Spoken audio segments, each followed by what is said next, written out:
अध्यक्ष महोदय, माननीय परीक्षक आणि येथे उपस्थित माझ्या प्रिय मित्रमैत्रिणी, माझा नमस्कार. भाषणाची सुरुवात एका छोट्या गोष्टीपासून करते. एका गावात दोन मित्र राहत होते. दोघेही हुशार, कष्टाळू. 12वीनंतर एक मित्र शहरात गेला. तिथे त्याला काही नवीन मित्र मिळाले.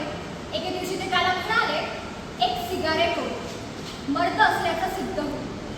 तो नको म्हटला. ते सगळे मित्र त्याच्यावर हसले आणि म्हणाले, इतकाही धाडसी नाहीस. मग त्याने विचार केला, एकदाच तर आहे. पण मित्रांनो, त्या एका दिवसाची सिगारेट त्याची सवय बनली. सवयीचं रूपांतर व्यसनात झालं. व्यसनाने शिक्षण हिरावलं, नोकरी हिरावली, कुटुंब हिरावलं आणि शेवटी त्याने स्वतःलाच हरवलं. आता दुसरा मित्र, त्याच्यावरही अगदी तसाच प्रसंग आला. पण त्याने फक्त एक शब्द म्हटला, अँड ओ, नो, नाही. हा शब्द छोटा होता, पण ह्या एका शब्दाने त्याचं संपूर्ण आयुष्यच बदलून गेलं. आज एक मित्र व्यसनमुक्ती केंद्रात आहे आणि दुसरा मोठ्या कंपनीत अधिकारी. मित्रांनो, इथे फरक बुद्धीचा नव्हता. इथे फरक होता तो एका ठाम निर्णयाचा. आणि यालाच तर म्हणतात peer pressure versus personal choice.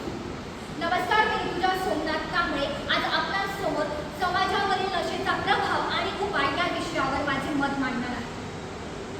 नशा ही दारू, अंमली पदार्थ किंवा तंबाखू पर्यंत मर्यादित राहिलेली नाही. नशा ही माणसाचं कुटुंब, आरोग्य, समाज, अर्थकारण या सगळ्यांवर परिणाम करते.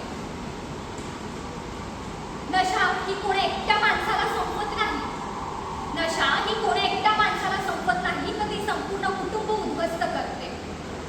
एक आई आपल्या मुलाला बोलली, बाळा जेवण वाढू का? मुलगा म्हणाला, नको, मला बाहेर जायचे, मला थोडे पैसे दे. आईने प्रेमाने पैसे दिले. तिला वाटलं मुलगा बाहेर काहीतरी विकत खायला घेईल. पण मित्रांनो, त्या पैशांनी अन्न विकत घेतलं गेलं नाही. विकत घेतली गेली ती नशा. आणि त्याच दिवसापासून त्या कुटुंबातली शांतता हरवली. त्या आईच्या डोळ्यातली झोप उडाली. त्या वडिलांचा आत्मविश्वास तुटला आणि त्या घरातील कुटुंबाचा आनंद सुद्धा हरवला. जे आई वडील आपल्या मुलांना वाढवण्यासाठी रक्ताचे पाणी करतात, तेच मूल जेव्हा नशेत गटारात पडलेले दिसते, तेव्हा त्या आई वडिलांच्या झालेले काळजाचे तुकडे शब्दात मांडता येत नाही.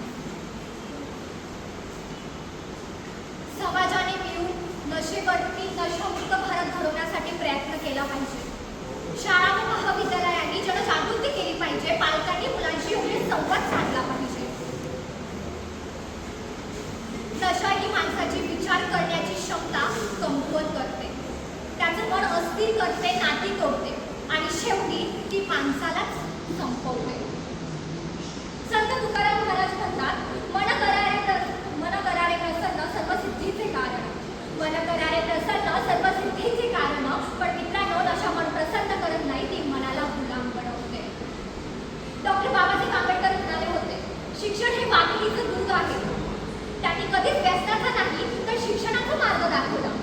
क्रांतिज्योती सावित्रीबाई फुलेंनी त्यांच्यावर दगड फेकले गेले, अपमानित झाला, पण त्यांनी समाजाला अंधारातून बाहेर काढण्यासाठी शिक्षणाचा व्यसन लावलं.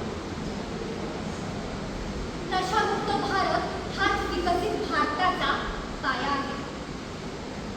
आज नशामध्ये व्यसन हे फक्त अंमली पदार्थांपुरतं मर्यादित राहिलेलं नाही. ऑनलाईन गेम्सचं व्यसन, मोबाईलचं व्यसन, सोशल मीडियाचं अति आकर्षण ही देखील समाजाला पोखरणारी नशाच आहे.